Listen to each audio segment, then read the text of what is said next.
Alright, what's up guys? My name is Zach, and today I am driving a 2001 Mazda Miata LS Sport. Up front is a 1.8 liter inline 4, and down below is a 5-speed manual transmission. Now, I am super excited to be driving this Miata for two reasons. First of all, it is always a good day to be behind the wheel of a Miata, and this is such a wonderful one. I'm excited to share it with you. But the second reason is the fact that this is a relatively modified vehicle. It's lowered wheels, things like that. But today's vehicles are so obsessed with screens and being in your face that this is such a palate cleanser when it comes to modern automotive vehicles. And I'm excited to share with you why you need to go out and buy one of these as soon as you can. But if you'd like to submit your own vehicle and have it reviewed here on the channel, you can head on over to my website, zackpradel.com/submit.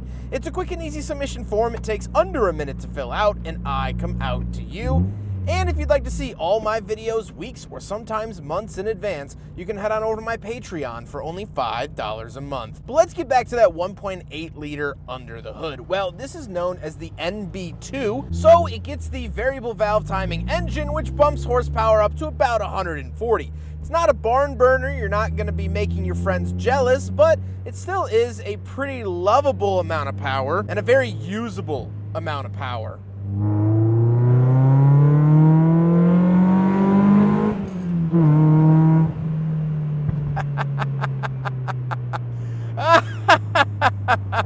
Oh, it just makes me so incredibly happy. Oh.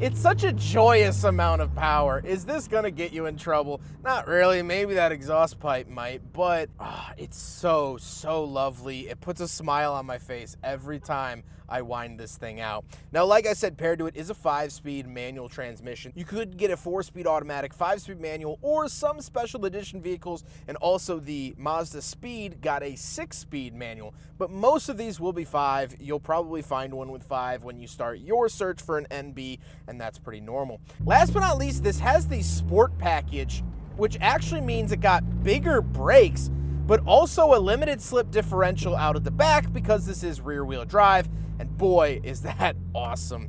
How does it feel to drive the 01 Miata? It drives like every other Miata, which is so joyful, so wonderful, and it is just the ultimate sports car. This is the sports car of sports cars, and like, you know, I'm going through town here, down into second.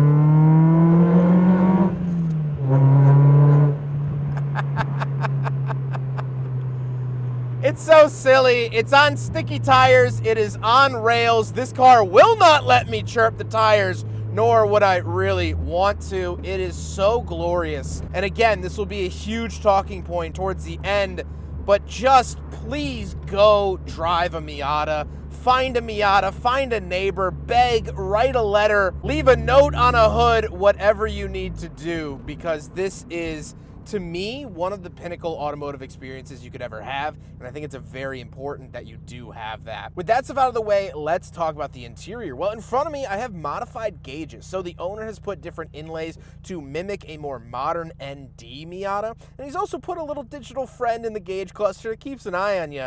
And sometimes when you drive slow, he yawns, which is kind of insulting. This does have a Forsberg Racing steering wheel, which I actually like, but this does take away the airbag, so if you do put a steering wheel in your car, something to note. And off to the left, we have a climate control vent, we have our fog light switch and cruise control, as well as gauge dimmer switch. Moving on to the door, we actually have power locks and the latch to get in and out. Moving into the center, we get 2 climate control vents, hazard switch, we get an aftermarket radio, our climate controls, temperature off to the left, fan speed in the center, where to send it off to the right, our airbag on and off, as well as our cigarette lighter. Shifter in the center, he has added an extra shift pattern down below. I really love that to also mirror the style of the shift knob. These are likewise parts. And the shifter is a little bit taller, which I actually really like because it moves it closer to the steering wheel, so shifts actually happen a lot quicker.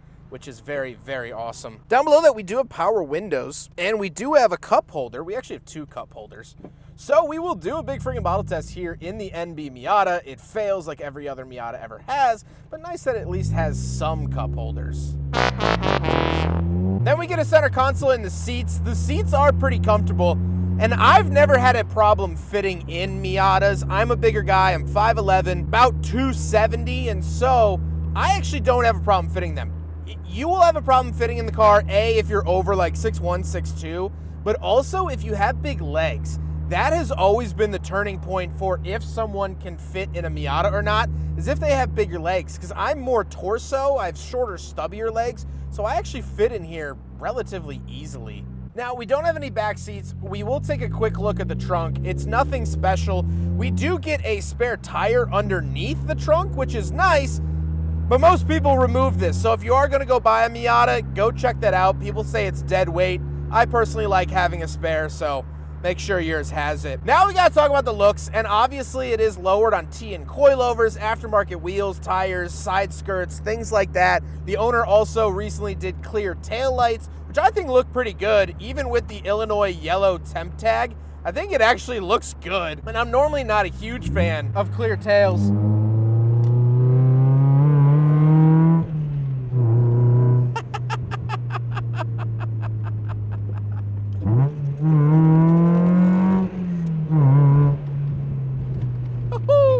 I think the NB looks really good. Of course, I mourn the loss of the pop-up headlights that the previous generation had, but overall, I think it's aged really well. It still looks very 90s to me, even though this was built until 2005. I like it. It's a good-looking car, and I like the contrast of the black paint with the tan interior. I think that's a really good look, only beaten out by either a dark green or dark blue with the tan interior. With all of that being said, let's get on to my final thoughts. What do I think driving the NB Miata?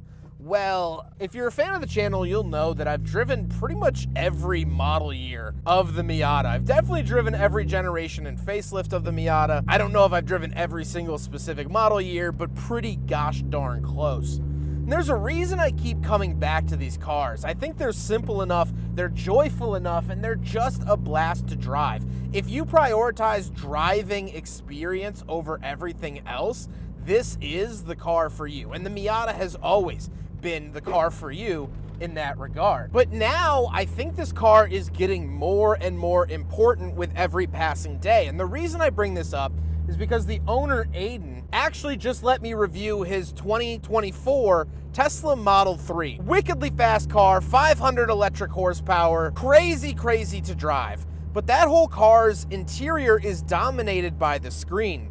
And it got me thinking of how many vehicles these days have giant screens. And the answer is all of them. Everyone has a giant screen. Every car has an enormous screen in it. During your daily life, you're watching this video on a screen. You have a screen in your pocket. You are so accessible. You can reach the internet from any corner of the earth at any time, especially with stuff like Starlink and whatnot. The internet is at your fingertips every waking moment, and a screen is everywhere. Billboards have now become screens. You have a phone, a tablet, and a computer, as well as a TV. And so driving this car is anti-screen. It's breaking away from that. It's giving your head and your mind and your eyes a rest from those LEDs blasting into your cranium. This car lets you actually break free of the everyday. It allows itself to be anti-screen. It's all analog. Sure, there is an ECU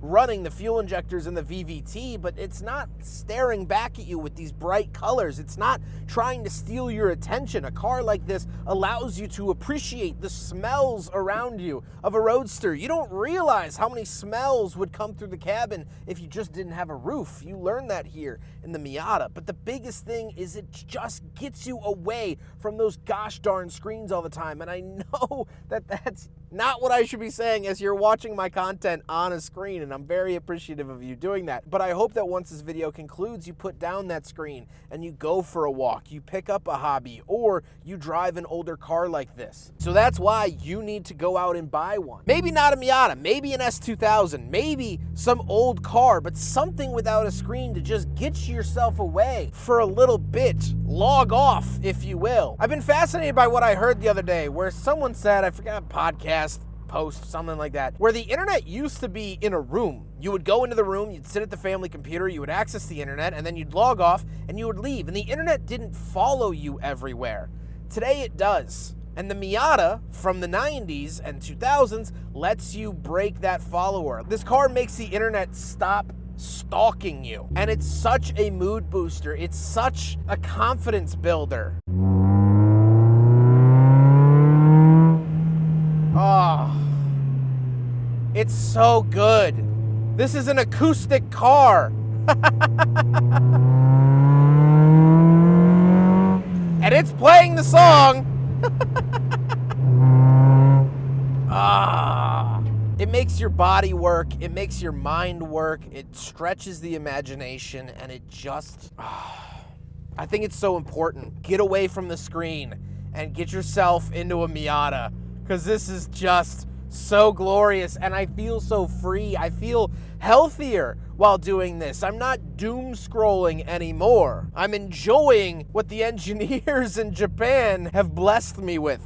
And that ain't anything short of special. I hope you guys enjoyed the video. Huge thank you to Aiden for letting me borrow his Miata as well as his Model 3 earlier today so I could compare and contrast two different ideologies behind the automobile. Aiden's been absolutely wonderful, so great to work with, and I hope to work with him again in the future. But I hope you guys enjoyed the video. Don't forget to rate the video, comment on the video, and subscribe if you really liked it.